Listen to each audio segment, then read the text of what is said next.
A dedução da equação de Torricelli parte desta função. Inverto a ordem para facilitar para você, passando a velocidade inicial para o outro termo e dividindo pela aceleração. Pronto, isolamos o tempo. Tudo bem por enquanto? Ok. Vamos substituir este tempo nesta outra função.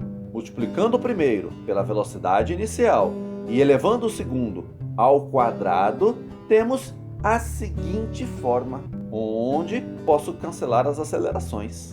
E aí, tranquilo? Vamos terminar. Para a soma das frações, o mínimo é 2a. Dividido por a, resulta em 2, que multiplica toda a expressão. A outra, multiplicada por 1, permanece igual. Multiplicando o cruzado, temos esta configuração, onde estes termos são cancelados, restando v² com menos 2v0 ao quadrado e mais v0 ao quadrado menos v0 ao quadrado, igual a 2a ΔS. Enfim, chegamos à equação de Torricelli, que não depende do tempo.